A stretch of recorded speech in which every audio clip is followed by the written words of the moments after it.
ഒരു പ്രധാനപ്പെട്ട വാർത്തയിലേക്ക് ഇപ്പോൾ പോകുമ്പോൾ മാവോയിസ്റ്റ് കോമ്പിങ്ങിന് പോയ പോലീസ് തണ്ടർ ബോൾട്ട് സേനയ്ക്ക് നേരെ കാട്ടാനയുടെ ആക്രമണം.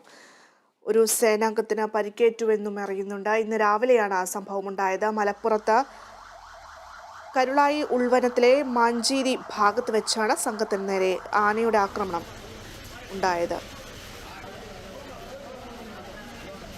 വിവരങ്ങളുമായി മലപ്പുറത്ത് നിന്നും അഞ്ജലി ചേരുകയാണ്. അഞ്ജലി, എന്തൊക്കെയാണ് വിശദാംശങ്ങൾ? ഒരു സേനാംഗത്തിന് ഇപ്പോൾ കാട്ടാനയുടെ ആക്രമണത്തിൽ പരിക്കേറ്റിട്ടുണ്ടെന്ന് അറിയുന്നുണ്ട്. ആ ദൃശ്യങ്ങൾ ഇപ്പോൾ പ്രേക്ഷകർ കാണുന്നുണ്ട്. വിവരങ്ങൾ എന്തൊക്കെയാണ്? ബദ്ര, ഇതിനു മുൻപും ഇത്തരം അനുഭവങ്ങൾ ഉണ്ടായിട്ടുണ്ട്. കോളനി നിവാസികൾ പറയുന്നുണ്ട്. കരുളായി ഉൾവനത്തിലെ മാഞ്ചേരിയിൽ രാവിലെ 7:30, അത് 7:30 സംഭവം നടന്നത്. തണ്ടർ ബോൾട്ട് സേനയ്ക്ക് നേരെയായിരുന്നു കാട്ടാന ആക്രമണം ഉണ്ടായിരിക്കുന്നത്. ആദിവാസി കോളനിയിൽ ഉൾവനത്തിലെ ഭക്ഷണ സാധനങ്ങൾ എത്തിച്ചു കൊടുക്കാൻ എല്ലാ ബുധനാഴ്ചയും പോകാറുണ്ട്. ഇതേപോലെയുള്ള അനുഭവങ്ങൾ ഇതിനു മുന്നും ഉണ്ടായിട്ടുണ്ട്. കാട്ടാന ആക്രമണത്തിൽ ഇപ്പോൾ ഒരാൾക്ക് പരിക്കേറ്റിട്ടുണ്ട്. നിലമ്പൂർ ചന്തക്കുന്ന് സ്വദേശിയാണ് പരിക്ക് പറ്റിയ ബഷീർ എന്ന് പറയുന്നത്.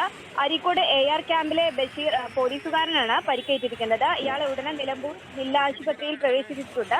തുടർന്ന് പെരിന്തൽമണ്ണ സ്വകാര്യ ആശുപത്രിയിലേക്ക് മാറ്റിയിട്ടുണ്ട്. ഇപ്പോൾ വീണ്ടും ഇതിൽ കുറച്ച് പേർ കൂടെ അപകടങ്ങൾ ഉണ്ടായിട്ടുണ്ടെന്നാണ് അറിയാൻ സാധിക്കുന്നത്. ഭദ്ര. ശരി അഞ്ജലി. ഇപ്പോൾ